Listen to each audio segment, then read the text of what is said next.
everyone, and welcome back to my channel, the Little Dragon Reader. Today I'll be reading the story Kanna Panna. Before we start, since some of you may not know, in many South Indian languages, Amma and Appa means mother and father, and Chitti and Chittappa means aunt and uncle. As we keep reading on, I will point out some very interesting illustrations to you. "Look up, head up," said Appa again. I raised my head once more. In those days, some years ago, my head was always down. My Appa gave me the heads up order many times a day. Amma's orders were about clothes. Tuck in your shirt. Straighten your collar, redo the buttons. When her younger sister, my Chitti, came to stay with us, she scolded her. "Is that all you say to the child? Do this, do that? Don't you ever talk to him normally?" "There's nothing to say." "What can I say? And he doesn't say anything either," said Amma. "Did you notice the hairdo in a bun and the flowers around it? I also like their beautiful costumes, which they wear in India, and they're called saris. Their jewelry is also very nice. Did you notice the red dot on their forehead? It's called a bindi." That was true. I didn't say much. There wasn't much to say. Or maybe there was too much to say. Although I didn't speak much, words played inside my head. They still do. They roll and tumble and play games. They look for rhymes in each other. When Amma said, "Don't play with the dirt," my mind said, "And tuck in your shirt." When Appa said, "Hold up your head," my mind replied, "What did you said?" Yes, sometimes it sounded wrong, but I hardly ever said it aloud. My Chitti took me to stay with her for a few days. The one and only rule she and Chittappa had in their house was, "Do what you like, but don't bother us." So Selvi, Mohan and I did what we liked.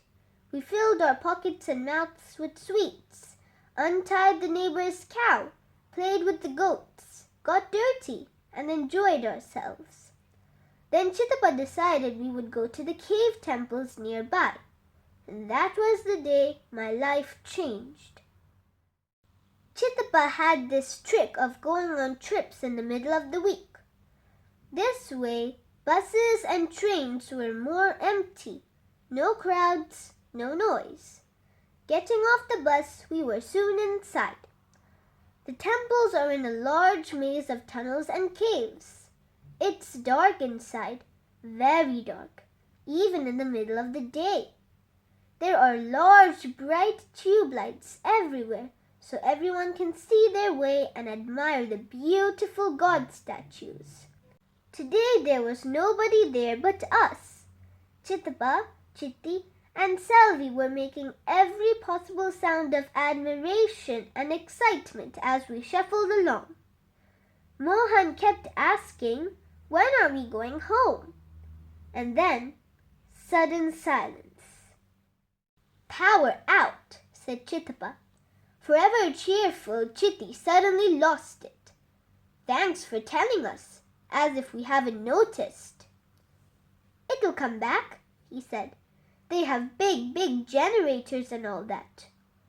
But the power never came back, and the big generators didn't come on. I could sense the fear rising and rising. Selvi and Mohan began to cry, and then I heard my own voice. It sounded different. Why are you all so upset?" I could feel Chitti's anger. She wanted to break my head. "Don't you have a brain? Don't you realize we are trapped? How are we going to get out of here? We are finished." Finished. Just hold hands and follow me." Everyone went quiet. They must have been surprised. But I had already started the long walk out. Lights on or off, as if it made any difference to me. My body knew how to get out. I only stumbled once, and that was because Chitty was holding on to me too tight. For once the others were depending on me. It felt good. And I talked all the way out. I told them to be slow, careful, calm, that everything would be fine. I continued to talk after we got home, and I never stopped. By the time Appa enrolled me in school, I had become quite a chatterbox. I was the oldest student in my class, and the tallest. School started off badly because of the rhymes. The first morning when the teacher asked my name, I said, Kanna. Then before I could stop my voice, it said, Kanna Panna. I could sense the change in Sir's tone. Not funny, it said. Then during morning break, I tripped over something in the playground and landed on Murugan, making him fall as well. He was not happy. Can't you see? He shouted angrily. No, I can't, I answered. I wickedly enjoyed his shocked silence. Ayah, so sorry. Sorry, Pori. It doesn't matter. Matter patter, Muru answered and became my best friend. Did you enjoy that story, everybody? Did you realize that Kanna is actually blind? I didn't realize it the first time I read this story too.